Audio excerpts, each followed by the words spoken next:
Shalom Aleichem. Hoje nós vamos falar sobre a festa de Purim. Purim, o que é e como celebrar. E esta festa de Purim, ela relaciona-se com os eventos que são desencadeados no livro de Esther. Então, inicialmente, eu irei fazer um resumo do livro de Esther, porque Purim está relacionado a este livro. E depois eu irei abordar algumas questões interessantes deste livro, o livro de Esther.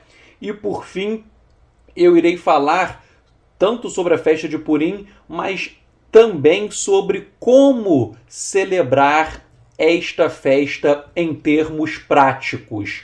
Por quê?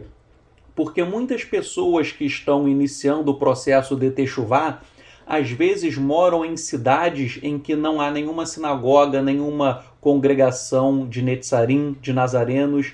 Então, as pessoas muitas vezes estão sozinhas fazendo Techuvá e elas me mandam e-mails dizendo: eu quero celebrar a festa de Purim, mas eu estou sozinho na minha casa. Como que eu posso celebrar esta festa? O que eu devo fazer na prática? Então, neste vídeo, eu vou inicialmente fazer uma exposição teórica, mas ao final do vídeo nós iremos abordar como você deve e como você pode fazer a festa de Purim na sua própria casa, caso você não seja membro de nenhuma sinagoga, de nenhuma congregação. Bem, então, inicialmente eu farei um resumo sobre o livro de Esther, e daí nós veremos sobre a festa de Purim em seguida, pois os eventos estão interligados. Resumindo o livro de Esther, nós percebemos que no século V antes de Yeshua, Ahasverosh tornou-se rei da Pérsia. E Ahasverosh, ele estendeu o seu império da Índia até a Etiópia, o que englobava um total de 127 países. Ou seja, um império gigantesco. E muitos historiadores identificam este rei Ahasverosh como sendo Xerxes I. Se alguém já viu aquele filme 300, em que Rodrigo Santoro, o ator brasileiro, ele faz o papel de Xerxes. Então, muitos historiadores apontam que esse Ahasverosh, narrado no livro de Esther, ele também se chamava Xerxes, que foi a pessoa que Rodrigo Santoro, o ator brasileiro, fez o papel de Xerxes neste filme 300. Bem, continuando, Ahasverosh, ele achava que seu domínio sobre o longo território seria para sempre, e por isto ele governava com grande força. O historiador Heródoto conta que Ahasverosh era um homem cruel, excêntrico e sensual.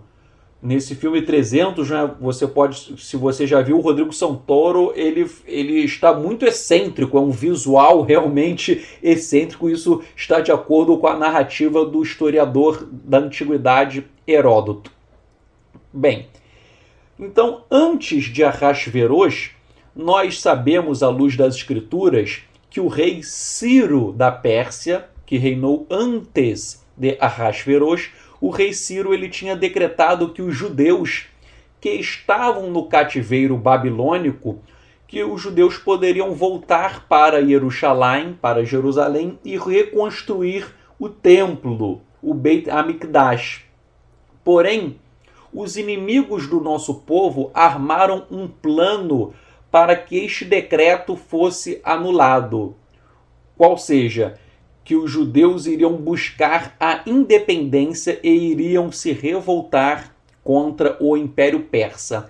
Então, antes de Ahasverosh, o rei Ciro já tinha decretado que os judeus, que o nosso povo poderia voltar do cativeiro babilônico para Jerusalém e reconstruir o templo. Porém, os inimigos do nosso povo, eles inventaram uma mentira, dizendo que nós iríamos nos rebelar contra o Império Persa. E isso já causou um desagrado para Ahasverosh. Como diz o ditado popular, ele ficou com uma pulga atrás da orelha em relação aos judeus. E as escrituras prosseguem dizendo que o rei Ahasverosh ele fez um banquete de 180 dias, 6 meses, para demonstrar o seu grande poder. E após este longo banquete, ele fez uma outra festa e convidou pessoas do povo, do menor até o maior, para uma nova festa que duraria 7 dias. E ele mandou chamar a sua rainha, a rainha Vasti, para mostrá-la, para exibi-la a todos, inclusive exibindo também a sua coroa real e também a rainha, porque ela era muito bonita. E a rainha ela não atendeu ao convite. Isto acendeu a ira do rei, que terminou por depô-la do cargo.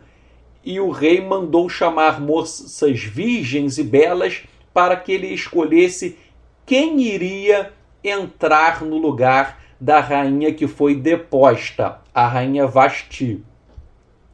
E nós vemos, né, nas escrituras, há toda uma narrativa, mas a rainha Vasti ela foi deposta e o rei Ahasverosh ele termina escolhendo a judia Esther, sem saber que ela era judia.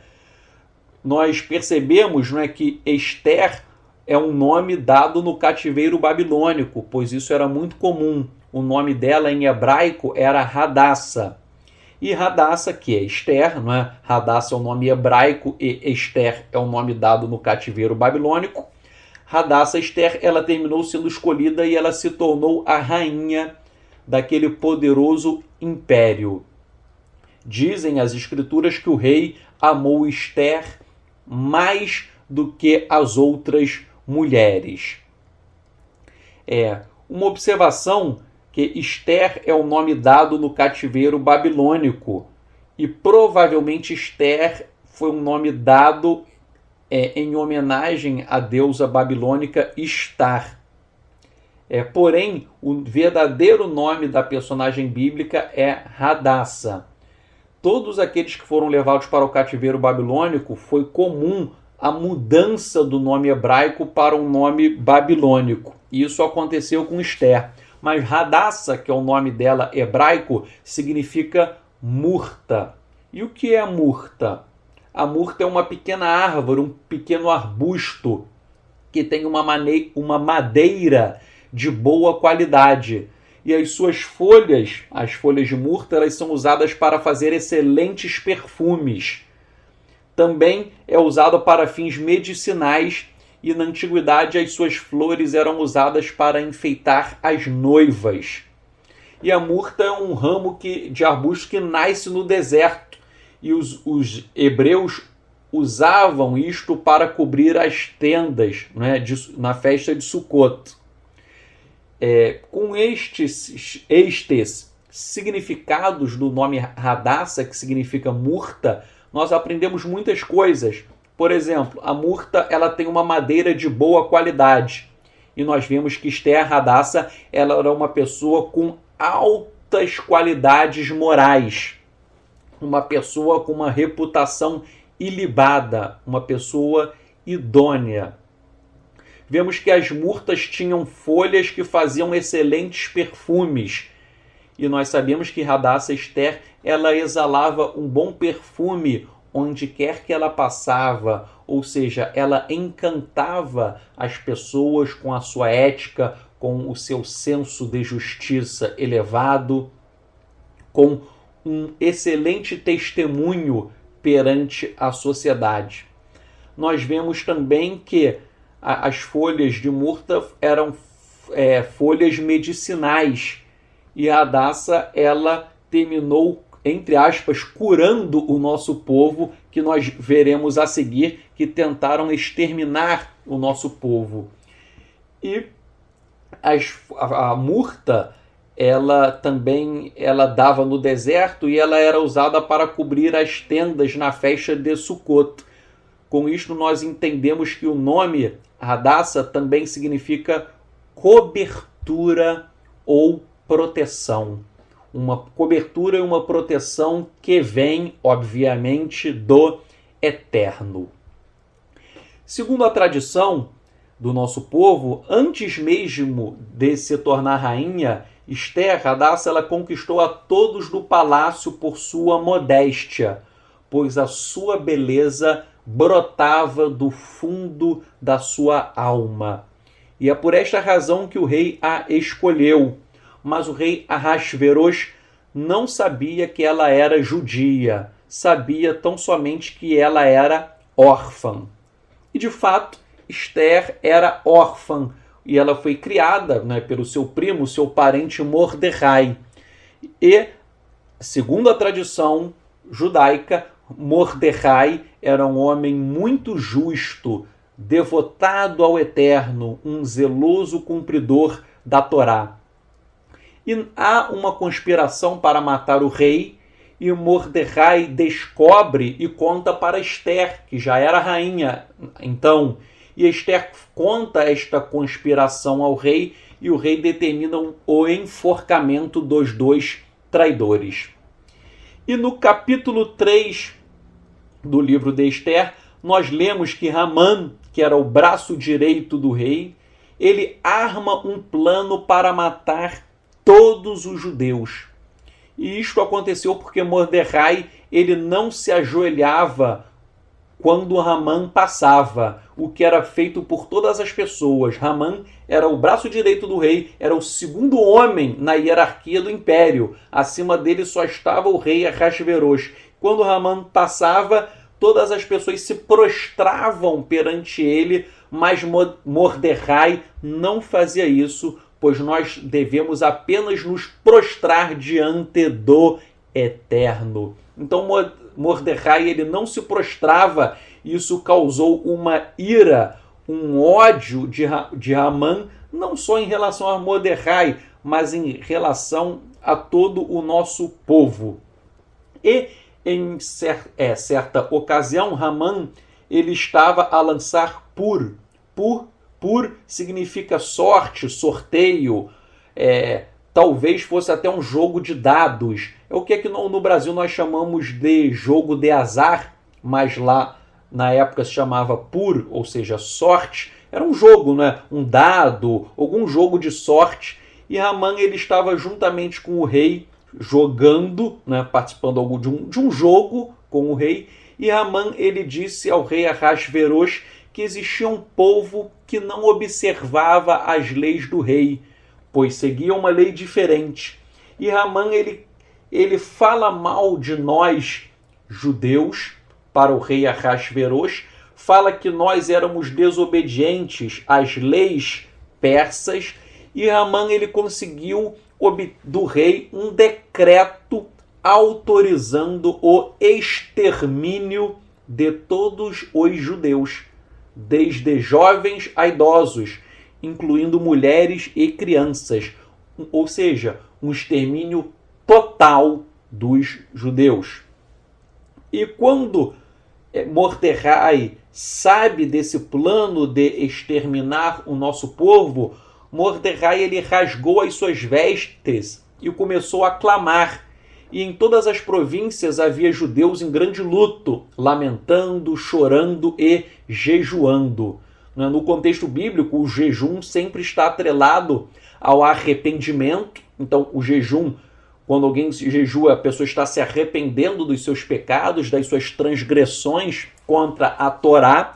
E você não só jejua, não é só parar de comer, não é greve de fome. Jejum não é greve de fome. O jejum exige o arrependimento e também por meio de tefilot, por meio de orações ao Eterno. Então, Mordecai, com certeza, ele orou muito ao Eterno, e as escrituras dizem que todo o nosso povo lamentou, chorou e jejuou. Ou seja, todo o nosso povo coletivamente começou a clamar ao Eterno. Obviamente, pedindo perdão pelos pecados, pelas transgressões, porque o nosso povo estava no exílio babilônico, e as escrituras dizem que o exílio abateu o nosso povo. Por quê?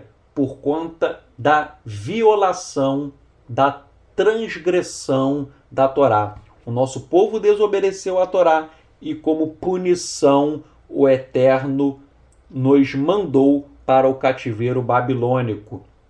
E neste cativeiro há uma ordem para o extermínio total dos judeus. Então o nosso povo jejuou, pedindo obviamente perdão pelos pecados, pelas transgressões contra a Torá e pedindo uma intervenção miraculosa do Eterno para a salvação de nós judeus. E a Esther também ficou muito angustiada.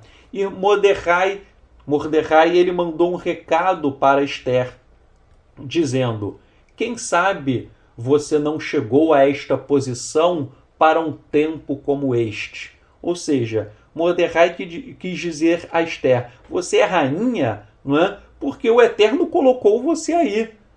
Você chegou a esta posição não é por acaso. Você pode fazer alguma coisa.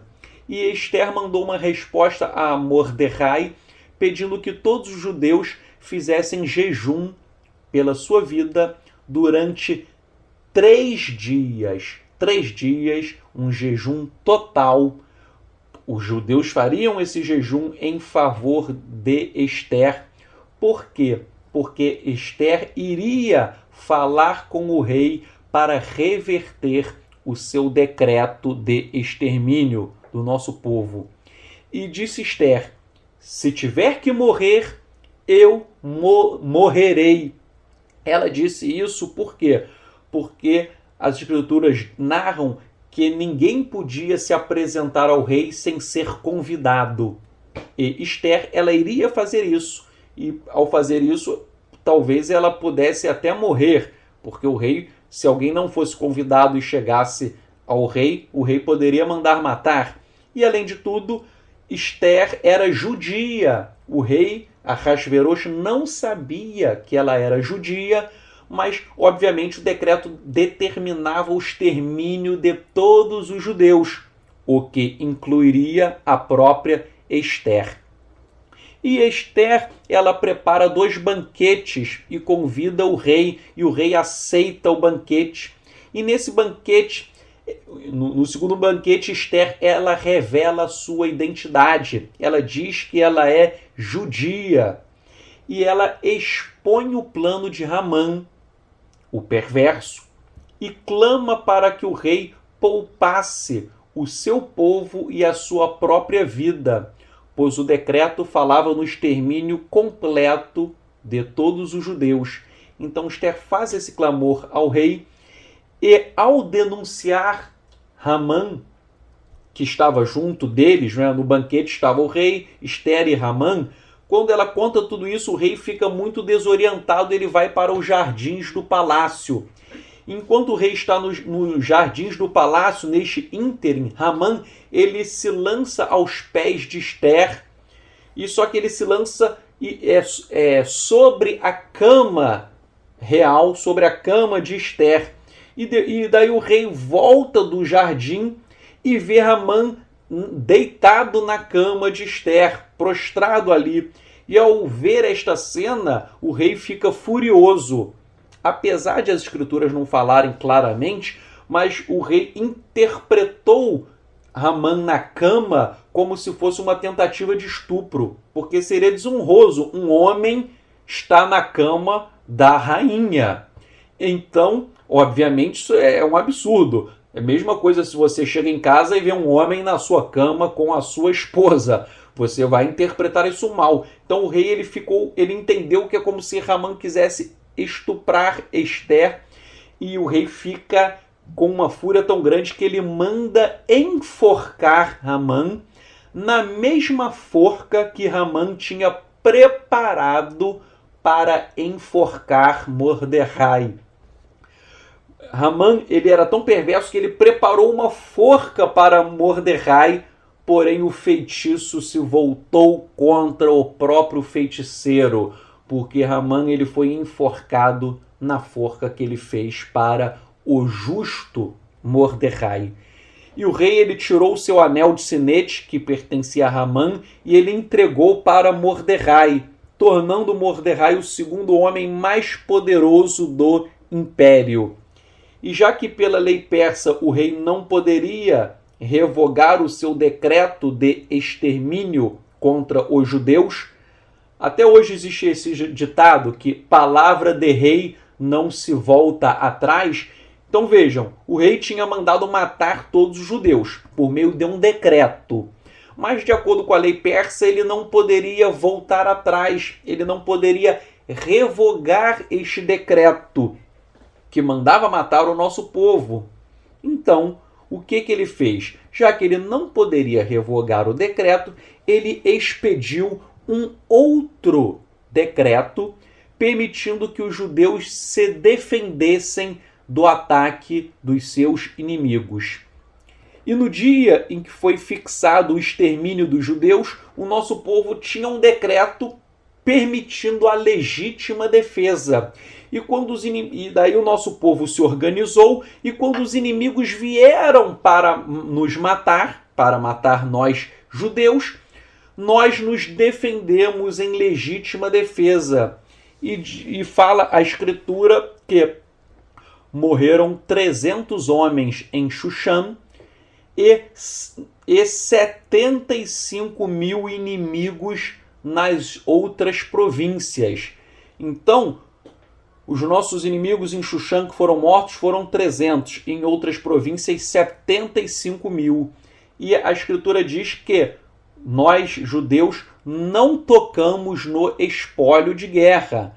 Ou seja, nós não nos apropriamos dos bens dos nossos inimigos, como seria até legítimo fazer. Isto demonstra que nós, judeus, não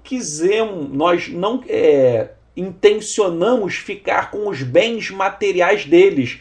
Nós não queríamos bens materiais, nós queríamos tão somente realizar o direito de defesa, a legítima defesa.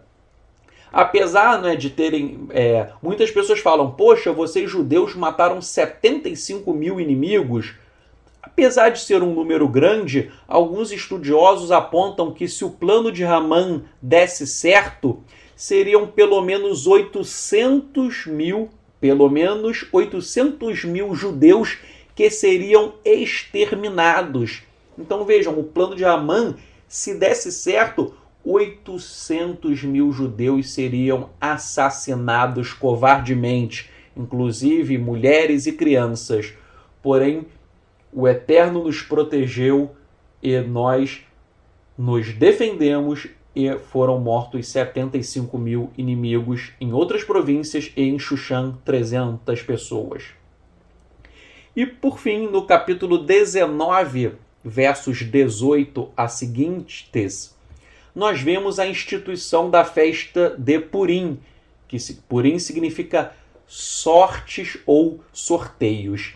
Então, esta festa de Purim, que significa sortes ou sorteios, ela foi instituída como um feriado para comemorar a vitória do nosso povo contra os seus inimigos. Purim é uma festa de celebração para... E o que eu vou ler agora está em Esther 9:22. Esther 9:22 diz que a festa de Purim é para comemorar os dias em que os judeus obtiveram descanso de seus inimigos, e o mês em que a sua tristeza foi transformada em alegria, e o lamento em um feriado. E deveriam os judeus celebrar estes dias com alegria, enviando porções de comida uns aos outros e dando presentes aos pobres. Então, Purim é isto. Purim é uma festa de comemoração. É uma festa em que nós nos recordamos desta vitória contra os nossos inimigos. E nós celebramos esta festa com muita alegria. E nós enviamos comidas uns aos outros, porque a refeição festiva faz parte, obviamente, de Purim. E também nós damos presentes aos pobres. A festa de Purim significa sortes e provém da palavra pur, que significa sorte, no singular. Então, pur é sorte e Purim, que é o plural, significa sortes. Ou seja, a sorte estava do lado do perverso Ramã, que queria destruir os judeus. Porém, o Eterno mudou a sorte, o Eterno virou o jogo, e o ímpio, Amã, ele terminou sendo enforcado na forca preparada para Mordecai. E todo o nosso povo foi poupado e o bem-estar prevaleceu entre os judeus. Pur significa sorteio, sorte, ou seja, Purim é uma festa para recordar-se de quando Ramã sorteou e marcou aquele dia para o aniquilamento de todo o nosso povo. Mas, na verdade, tudo isso foi transformado e transformou-se na data de sorte do povo de Israel quando nós saímos vitoriosos. Então, este é um breve resumo do livro de Esther. E agora eu vou fazer algumas observações sobre o livro de Esther e, por fim, nós veremos como comemorar Purim em termos práticos. Primeira observação, no livro de Esther não há a menção do nome Elohim. É o único livro das Escrituras em que o nome Elohim ele não aparece. Apesar de, no início... Então vejam, o livro de Esther é o único livro das Escrituras em que o nome de Elohim ele não é mencionado em canto nenhum. Agora vejam só, apesar de no início do livro parecer que o Eterno está ausente, omisso, tanto é que o nome dele nem é mencionado, o livro dá uma virada e demonstra que o Eterno está no controle de todas as coisas. Ainda que o Eterno aparentemente pareça estar ausente, omisso na vida do nosso povo, omisso em nossas próprias vidas, sempre a mão de Yahweh estará nos guiando e nos protegendo em todos os momentos da nossa vida. O livro de Esther demonstra um Elohim por trás do invisível. Isto é, ainda que você não veja o Eterno, você pode ter certeza que o Eterno ele está controlando o teu destino, o meu destino, o destino de todo o nosso povo. O Eterno está presente em todos os momentos. O Eterno, ele sempre permanece na direção da história da humanidade. O propósito do livro de Esther é demonstrar a soberania de Yahweh para controlar o destino do povo de Israel, frustrando o plano de extermínio dos judeus. Elohim protege seu povo contra todos os seus inimigos. Esta é a mensagem central do livro de Esther. Há um paralelo entre os eventos do Egito, no livro de Êxodo, e os eventos na Pérsia, no livro de Esther. Em ambos, tanto no Egito quanto na Pérsia, o nosso povo foi oprimido, mas o nosso povo recebeu o livramento do Eterno, que sempre se recorda da aliança estabelecida com os nossos patriarcas. Purim celebra o cuidado sábio e providencial de Yahweh para com Israel e a soberania sobre todas as nações.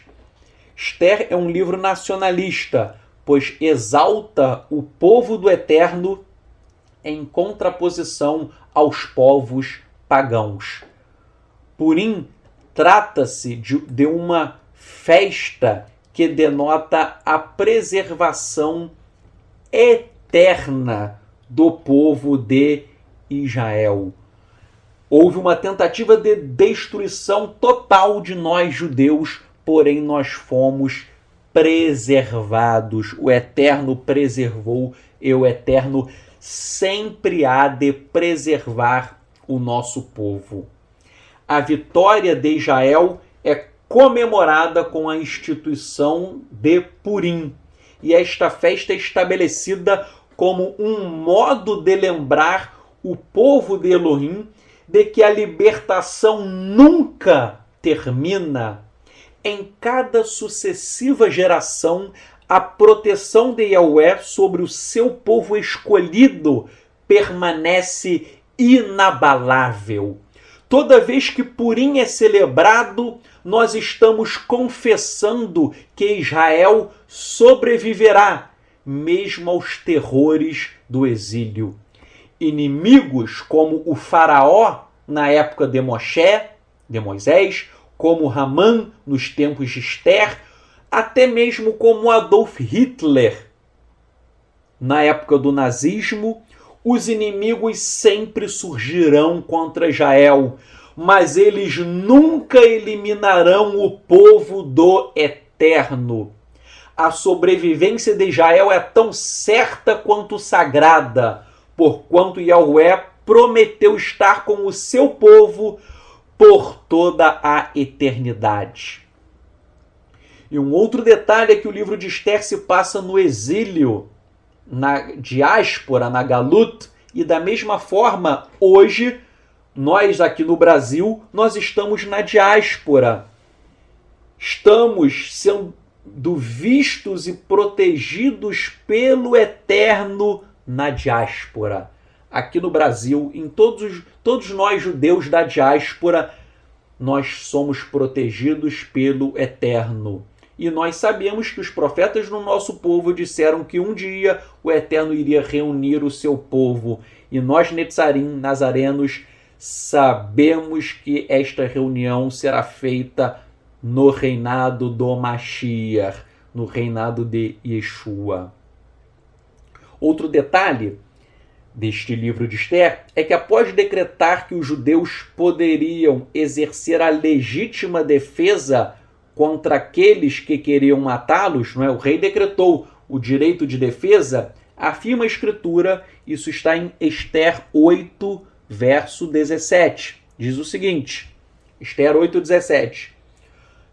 Muitas pessoas dentre os povos da terra tornaram-se judeus, pois o temor dos judeus lhes sobreveio. Então, Esther 8:17 está dizendo que houve pessoas dos povos da terra, ou seja, houve gentios que, está escrito, se tornaram judeus. Ou seja, eles eram gentios que se converteram ao Eterno e, ao se converter, eles foram considerados judeus. Então o livro de Esther ensina que judeu não é só aquele que nasce de ventre judaico. Judeu não é aquele que tem necessariamente pai e mãe judeus. Não. O livro de Esther ensina que judeu é aquele que se converte, é aquele que se torna judeu, pois passa a servir ao Eterno.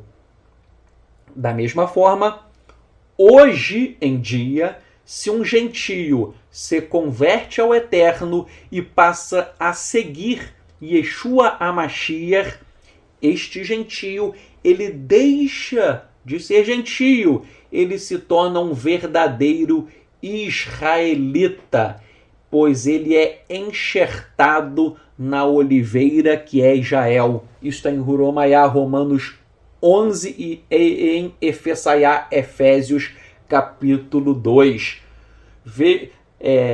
Isso é muito interessante. Por quê? Porque trata-se do mesmo princípio. No livro de Esther, o gentio se tornou judeu. Se tornou judeu como? Se convertendo. Da mesma maneira, hoje, se algum gentio se converte a Yeshua, se converte ao Eterno, ele se torna israelita. Israelita pela emuná, pela fé em Yeshua HaMashiach.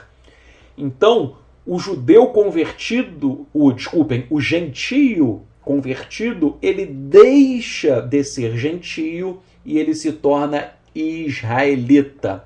E é por esta razão que nós nazarenos, Netzarim, nós discordamos do judaísmo messiânico, pois o judaísmo messiânico estabelece falsamente uma distinção entre judeus e gentios. Ora, se um gentio se converte ao Eterno e a Yeshua, ele deixa de ser gentio, ele passa a ser israelita e ele recebe todas as promessas feitas a Abraão, Isaac e Jacó, a Abraão, a Isaac e a Jacó.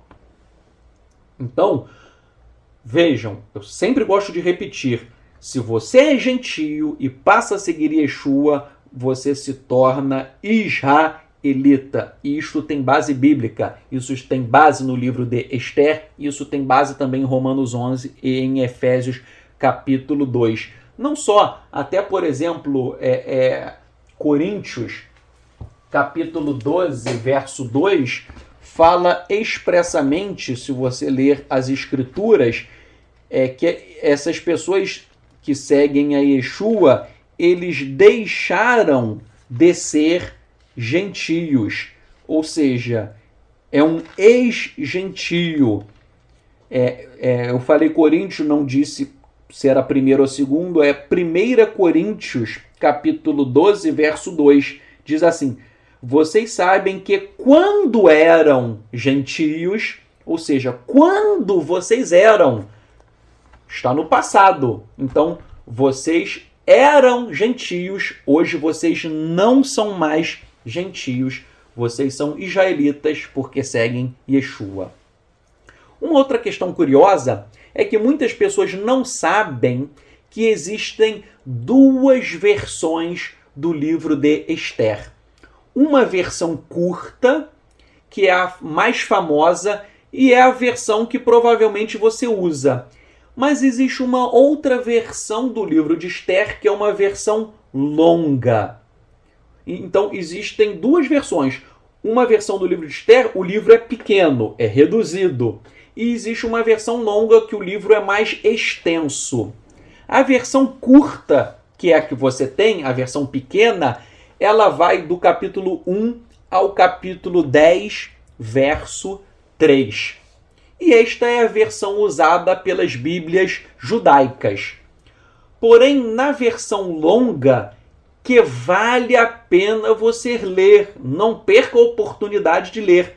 A versão longa, ela não para no capítulo 10, capítulo 10, verso 3. Ela é muito mais extensa, ela vai até o capítulo 16. Então, a versão curta, ela vai até o capítulo 10.3. A versão longa, o capítulo 10 tem 10 versículos a mais, vai até o capítulo 10, verso 13. Então vejam, a versão longa, o capítulo 10, ele é extenso, ele tem 10 versículos a mais, e fora isso, possui 6 capítulos a mais, porque o livro de Esther, nessa versão longa, vai até o capítulo 16. Eu não tenho como analisar, não é? Essa versão longa, porque o tempo é reduzido, mas vale a pena você ler porque existem muitos elementos interessantes. Por exemplo, na versão curta, o nome de Elohim não é mencionado, mas na versão longa de Esther, o nome de Elohim ele é citado. Outra coisa, Mordecai fala na versão longa que tudo aquilo veio do Eterno.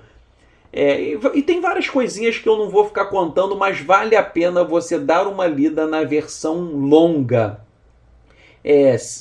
Vejam, essa versão longa, se você não tiver, você pode acessar um site, o site bibliacatólica.com.br, bibliacatólica.com.br, que lá tem essa versão longa. Aí alguém vai me falar, poxa, mas você está indicando um site católico? Ora, o site é católico, mas a versão longa de Esther, ela não foi escrita pelos católicos, ela foi escrita por judeus zelosos. Então, não misture as coisas. Repito, a versão longa do livro de Esther, ela foi escrita por judeus. Então vale a pena você dar uma lida, porque tem algumas coisas interessantes. E eu gostaria de dizer ainda que Purim é uma festa profética, pois os profetas falaram que no fim dos tempos as nações irão se reunir para destruir Israel e o nosso povo receberá o livramento do Eterno com o estabelecimento do reinado do Mashiach. Isso está em Zacarias, capítulos 12, 13 e 14. Então vejam, no livro de Esther, houve um plano para matar o nosso povo, para exterminar o nosso povo, e o nosso povo recebeu o livramento. Agora, os profetas, principalmente Zacarias, os profetas falam que haverá um novo plano para exterminar Israel. De novo vai haver um plano para matar Israel, porém o nosso povo novamente vai receber um livramento, e esse livramento vem do Mashiach, e haverá o estabelecimento do reinado messiânico. Então, Purim é uma festa profética, pois quando nós comemoramos Purim, nós recordamos que a vitória ocorrida no passado também ocorrerá no futuro. Quando comemoramos Purim, nós nos recordamos que a vitória ocorrida no passado também irá ocorrer no futuro. Ou seja, nós estamos declarando profeticamente a vitória que nos será dada no futuro por meio de Yeshua HaMashiach. Então, este elemento profético da festa de Purim é muito importante. Os eventos que aconteceram com Esther, eles vão se repetir. E nós teremos um livramento. Leia Zacarias 12, 13, 14. E esse livramento, quem irá nos dar? Diz a tradição, interpretando Zacarias, o livramento vem do Mashiach ben David. O Mashiach vem para reinar e para nos livrar dos nossos inimigos. Bem, então não esqueçam isso. Quando nós comemoramos Purim, recordando-nos da vitória ocorrida no passado, nós estamos declarando profeticamente a vitória que obteremos por meio da mão de Yeshua HaMashiach. E agora nós iremos ver questões práticas sobre a festa de Purim. Muitas pessoas me mandam e-mails dizendo: eu quero celebrar Purim, como que eu faço essa festa? Como que eu celebro Purim? Então agora eu vou dar várias dicas práticas de como você vai celebrar Purim. Bem, a data de Purim já está no nosso site, inclusive sobre o jejum. Na festa de Purim, antes da festa, é feito um jejum, e isso também, a data está no site, é só você acessar e ver direitinho. Bem, na festa de Purim, antes da festa, há o chamado Ta'anit Esther. Ta'anit Esther é o jejum de Esther.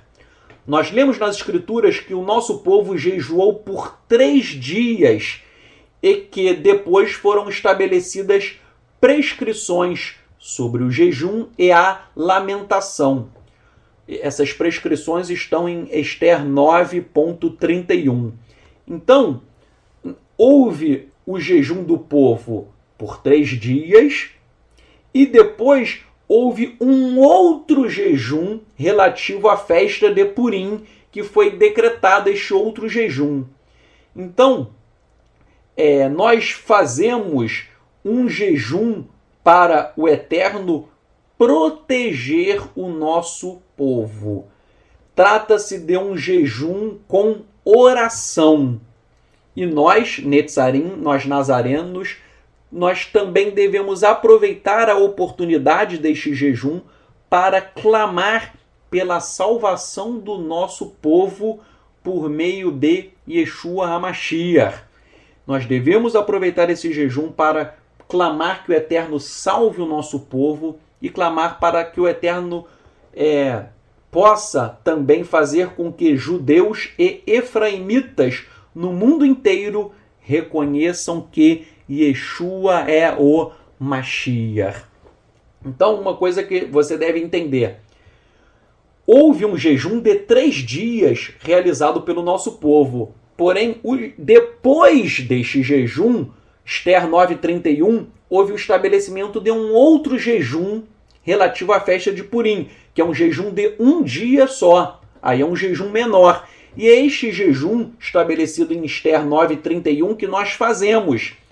Então, digo isso porque você não vai jejuar 3 dias, você vai jejuar 1 dia só e está no site o período que você vai jejuar. Você pode acessar o nosso site que tem o período. Então, nesse jejum, você vai clamar ao Eterno para proteger o nosso povo, você vai fazer tefilot, você vai fazer orações para que também o nosso povo seja salvo e para que judeus e efraimitas reconheçam que Yeshua é o Mashiach.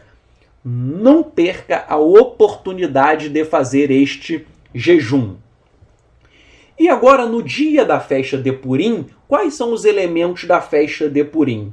Bem, primeiramente, a leitura de Megillat Esther, que é o rolo do livro de Esther. Então, você na sua casa, se você não é membro de sinagoga nenhuma, né? Se você está sozinho, você pode ler o livro de Esther. No dia da festa de Purim, você tira esse dia para ler o livro de Esther. Lembrando que o jejum é antes da festa. No dia da festa de Purim, o dia propriamente dito, você não estará de jejum. Festa é festa, você vai comer, você vai beber. E você vai também tirar este dia de Purim para ler o livro de Esther e meditar sobre esse livro e fazer também tefilot, fazer orações. Bem, então, primeiro elemento da festa. Primeiro elemento, leitura do livro de Esther, Megillat Esther. Segundo elemento da festa é o que em hebraico se chama de Mishloach Manot, ou seja, o envio de alimentos a amigos. Aí as pessoas me perguntam, de onde você tirou isso? Isso, todos nós judeus fazemos isto, pois isto foi extraído de Esther 9.22. Esther 9.22 fala que uma pessoa enviou alimento para os outros. Um amigo enviava alimento para os outros. Ora, isto é totalmente compatível com o clima festivo. Imagine você, que surpresa, né? Você está na tua casa no dia de Purim, de repente você recebe um bolo, você recebe uma comida gostosa em sua casa, um amigo seu mandou este alimento para que você celebrasse a festa. Então, receber uma comida gostosa em casa é uma surpresa muito boa. Então, você recebe, mas você também manda alguém. Escolha um amigo e mande um alimento gostoso, saboroso, para ele comemorar a festa de Purim. Então, primeiro elemento, falei, ler o livro de Esther. Segundo elemento, mandar alimentos aos amigos, alimentos saborosos para a festa. Isso está com base em Esther 9:22. Terceiro elemento, em hebraico é chamado de Matanot LaEvionim, que significa o envio de presentes aos pobres. As escrituras falam em matanot, presentes, mas você também pode mandar dinheiro aos pobres. E isso está em Esther 9, verso 22. Então, mande presentes ou dinheiro a pessoas pobres. É muito importante fazer tzedakah, fazer caridade no dia de Purim, não é? Então, ajude os pobres. Yeshua HaMashiach enfatizou muito, não é? Lembram? Yeshua falou, quando tive fome você me deste de comer, quando tive sede tu me deste de beber, quando estava enfermo você foi me visitar. Então, ajude os pobres, Matanot LaEvionim, que é dar presente, dar dinheiro aos pobres. Esse é o terceiro elemento da festa. E o quarto e último elemento da festa de Purim é uma refeição festiva. Você vai ter alimentos saborosos, incluindo pão e vinho. Pão e vinho sempre fazem parte da festa e outras comidas gostosas. Festa é festa. É para você comer bem. Por isso que o jejum é antes da festa. Mas na festa você vai comer, você vai beber um vinho bom, você vai se alegrar com o Eterno. E ainda que você esteja fazendo techuvá de forma isolada, você pode cumprir todos esses preceitos. Muita gente fala o seguinte: eu moro em uma cidade que só eu creio em Yeshua, ninguém mais quer, ninguém quer fazer techuvá, eu moro sozinho. Muitas pessoas falam o seguinte: olha, eu moro numa cidade do interior, eu moro sozinho, como que eu faço a festa de Purim sozinho? Ora, primeiramente, convide amigos, né? Se você quiser, você pode convidar amigos. Faça uma festinha em casa, convide amigos e comece a pregar sobre Purim e a pregar sobre Yeshua. Se não tem ninguém crente, você pode aproveitar esta festa na sua própria casa para falar de Purim e falar de Yeshua. Então, faça uma festinha na sua casa e pregue para pessoas. Então, todos os elementos que eu falei para você acima, ainda que você esteja sozinho, você pode fazer. Não tem desculpa. Por exemplo, você sozinho, você pode fazer o jejum. Jejum e orações, tefilot em prol de Israel. Inclusive para que todos os judeus e efraimitas reconheçam que Yeshua é o Mashiach. Ainda, você sozinho pode fazer isso. 2. Você, mesmo sozinho, você pode enviar alimentos a amigos e a familiares. Aí você vai falar o seguinte: mas eles não creem em Yeshua, eles não creem em nada. Você pode enviar alimentos e aproveite até para pregar Yeshua para estas pessoas. Então, você pode fazer isso, não é? Sei lá, muita gente às vezes me fala: mas na minha família o pessoal é evangélico. Ora, mande alimentos para teu parente evangélico e pergunte para o evangélico: evangélico, né, seu parente evangélico, você comemora Purim?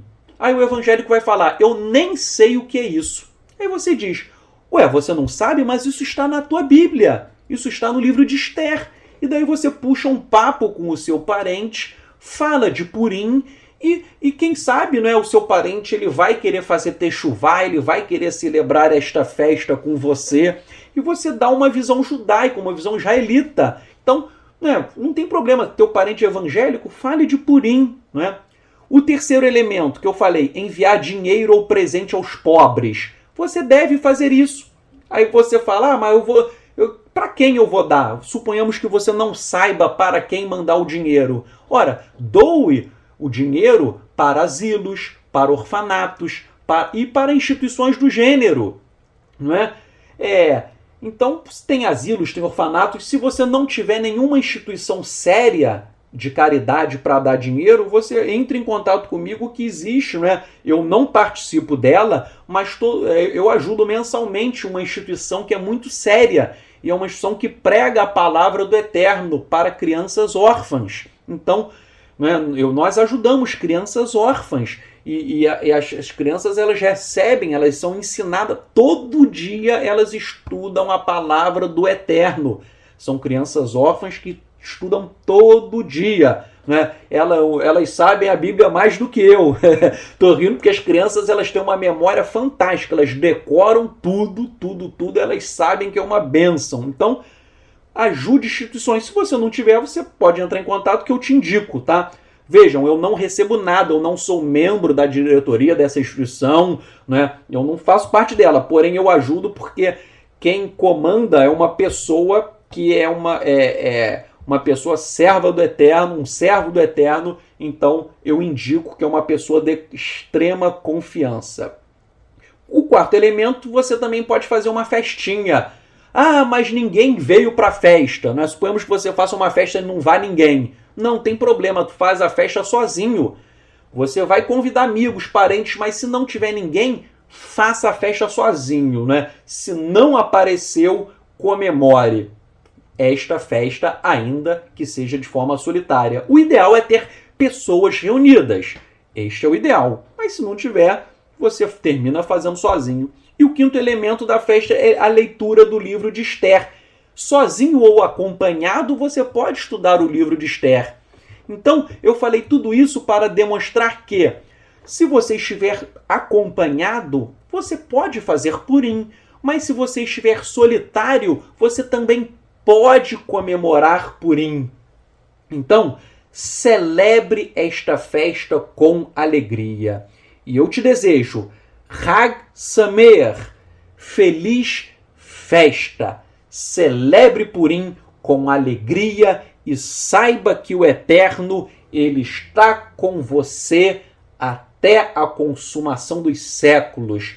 Você faz parte do povo de Israel, o povo que foi escolhido.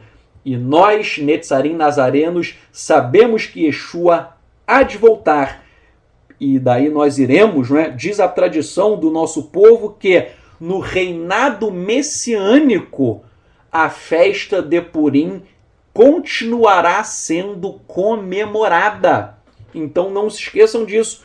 Ainda que chegue o reino, quando chegar o reino messiânico com Yeshua, a festa de Purim ainda será celebrada. Por quê? Porque ela celebra a provisão, o sustento e o livramento do Eterno sobre nossas vidas. Hag Sameach, feliz festa e que o Eterno te abençoe e te guarde em nome de Yeshua HaMashiach.